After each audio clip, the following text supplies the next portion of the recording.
Welcome friends to my YouTube channel Sommo Physics. Now, yesterday on my previous lecture I told about entropy changes in case of various gases like perfect gas or ideal gas. These two I told in my previous class. Now, in this lecture I am going to tell you what will be the change in entropy if there is a mixture of gases. What happens in case of a mixture of gases? Okay, so from first law of thermodynamics we all know dq equals to du plus pdv. Okay, dq equal to du plus pdv. So if you divide it say by t, then this you can write cv dt, that is cv dt upon t plus p by t to dv. Now for simplicity here we assume that ideal gas mixtures, consider the gas to be an ideal one. Okay, so pv this equals to rt. So here we can write p upon t, this is equals to r by v. Okay, so this is what, this is ds and this is simply cv dt by t plus r into dv by v.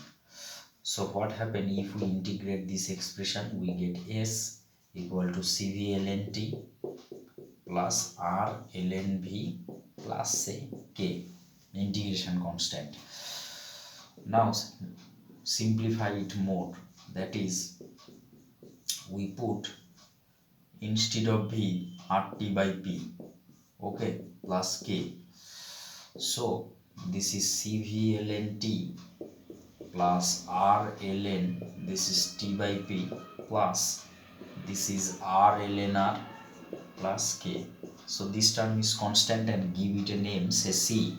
So what will be the result? cv ln t plus r ln t by p plus say new constant c. So this is the general expression. Okay, this is the general expression. Now what happen if two gases mix together? So if two gases mix together, so what will be the entropy before diffusion? At first think about before diffusion what happens, and thereafter we think after diffusion. Okay, so say if two gases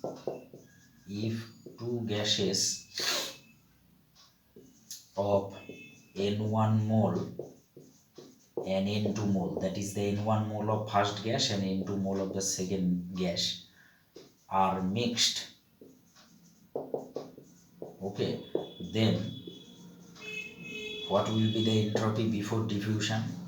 The entropy before diffusion will be what?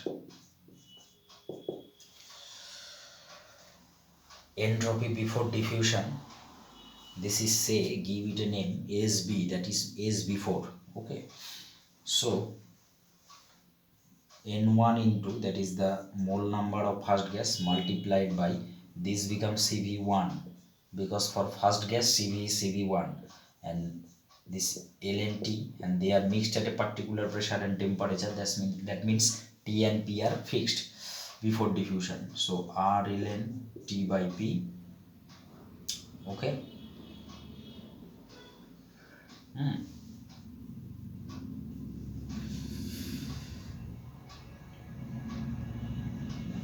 Or you can say more general, you can say summation of I, this is Ni Cvi ln T plus R ln T by P plus Ci. So if we write this expression, then we need not require to write down this expression for two gases. So if we simply in one line we can write it summation of I Ni Cvi ln T plus R ln T by P plus Ci.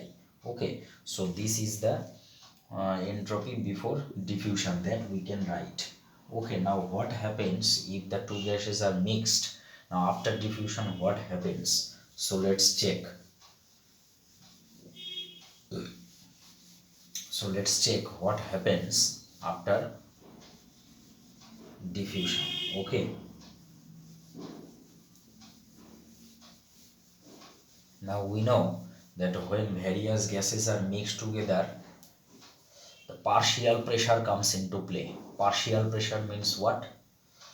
The partial pressure of each gases comes into play. Okay. So after mixing,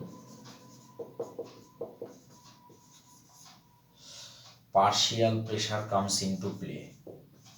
Partial pressure comes into play.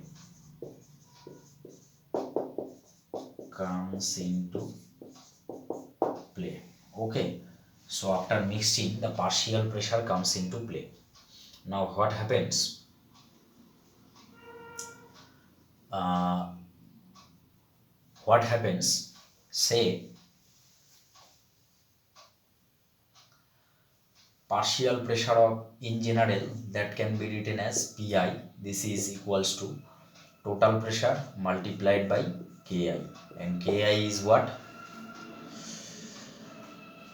Mole fraction. Ki is known as mole fraction, or more generally it can be written as this: the mole number of a particular gas divided by total mole number. Okay.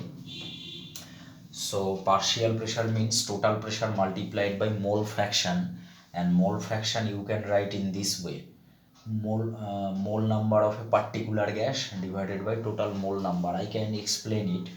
So if you take the first gas, then if its partial pressure is P1, then you can write P1 P into N1 by summation over Ni. Okay, that you can write as K1P. This is simply K1. Okay. So if you take it for second gas, then if the partial pressure is P2, you can write total pressure multiplied by mole number of that gas by total mole number. So you can write it K2P. Okay. So these things we will learn in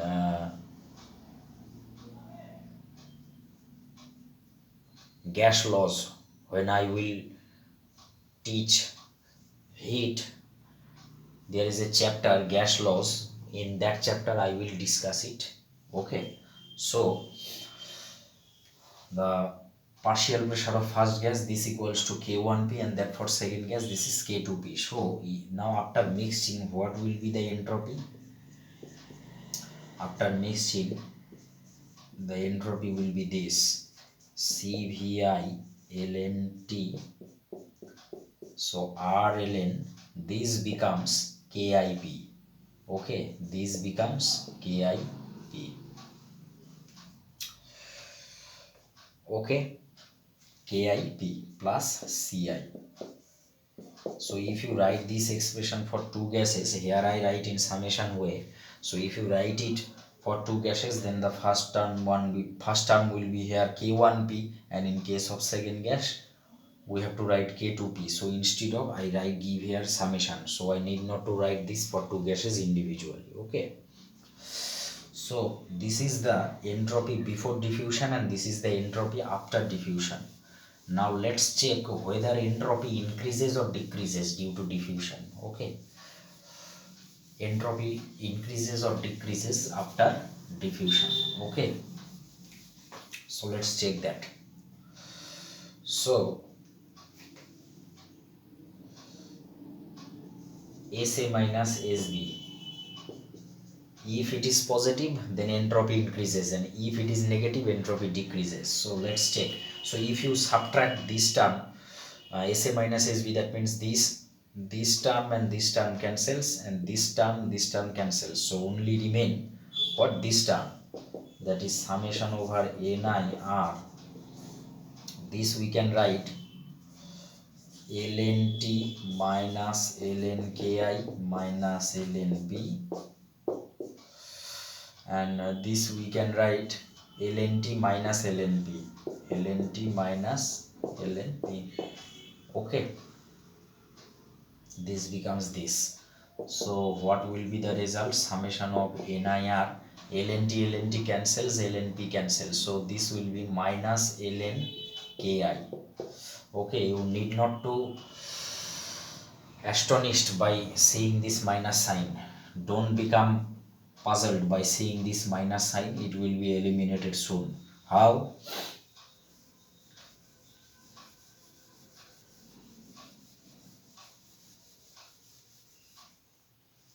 So this is nir, and what I write ki, I write ki, that is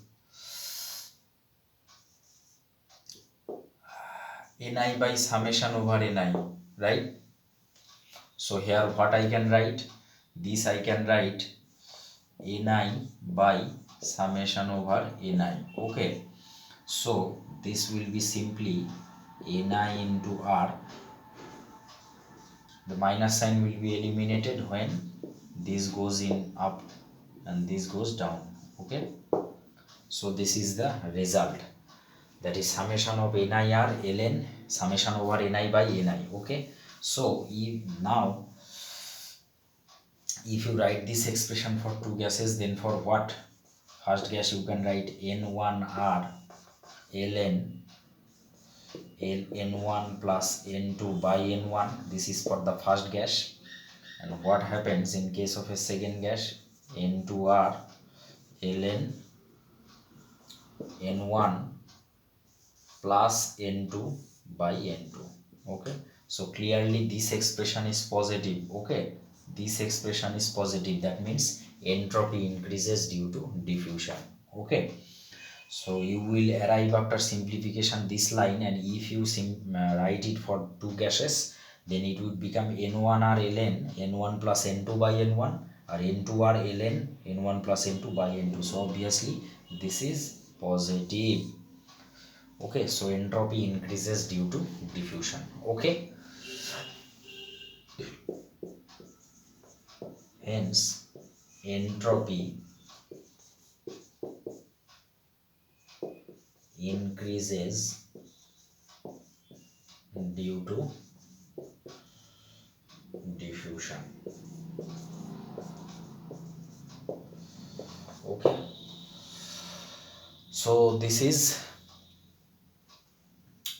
the first issue. Now we shall clearly explain few things about, recapitulate few things about entropy, what we learn it from entropy. Okay, what we learn from the entropy chapter. Okay, that I recapitulate slightly, so that it is a resume, entropy a resume, what we learn from this chapter.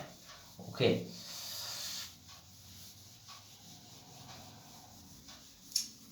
now first of all I told that entropy is a single valued state function. Okay, entropy is a single valued state function, single valued state function, that I explained that at a particular state it has only one value. Okay, that is called, it is a single valued function. Suppose at initial state it has the value si, and in final state it is sf, so only one particular value in a particular state, so that is a single valued. And state function means only depends upon the initial and final state, no matter through which the system moves from no matter through which path the system moves from initial to final state. Okay, and next I told that ds is a perfect differential, that means line integral ds is 0, that is entropy change, that is line integral ds is 0 means ds is a perfect differential. Okay, another thing I told that absolute value cannot be measured, that is you can't say the value of initial entropy, or you can't say the value of final entropy, only you can measure the change, that is ds.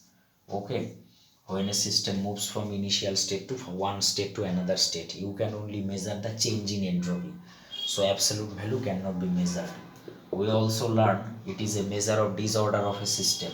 Okay, it is a measure of disorder, because entropy is a measure of disorder and work is due to the ordered motion of the particles or molecules. So entropy is clearly a measure of unavailable energy.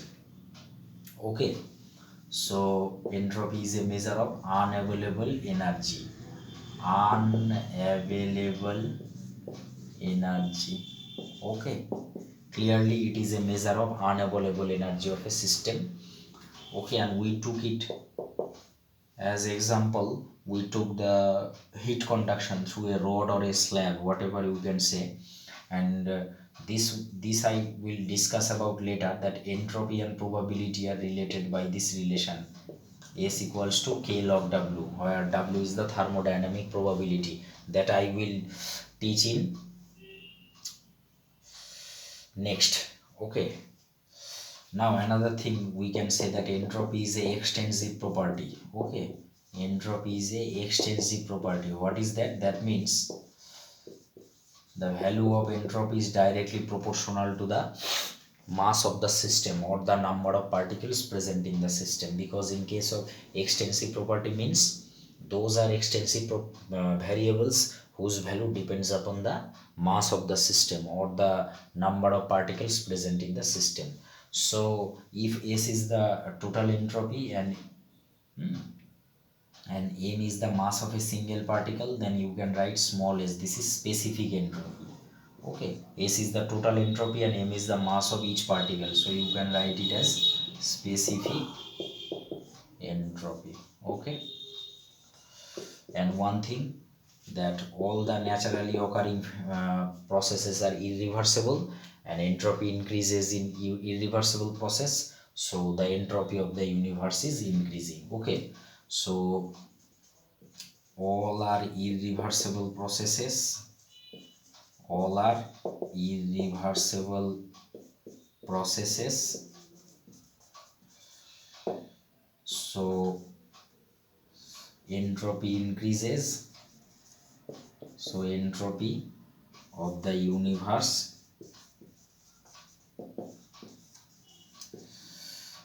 increases, and this is we call what, the law of increase of entropy, law of increase of entropy. Because in all natural processes occurring in nature, all processes occurring in nature are irreversible, and in irreversible process the entropy increases. That's why the entropy of the universe is increasing. Okay, this is called the law of increase of energy. Okay, that we all know, law of increase in entropy. Okay, so few other issues are remaining, so that I will cover when I will do numericals. Okay, now with this lecture I end the third chapter of thermodynamics. Okay, previously I started first law of thermodynamics, so then there was no board and marker, I did it in paper. So I request everybody, if you face any type of problem regarding first law, you can ask me in the comment section, I will explain everything that you want. Okay, no problem. Then I taught heat engine and Carnot cycle, and then I taught entropy. Okay, now from my next lecture I will solve few numericals, okay, of first law, and then we move towards second law. Because numericals doing numericals is necessary to concept your clear. Okay, so dear guys, kindly subscribe my channel and share it to your friends. Okay, so thank you.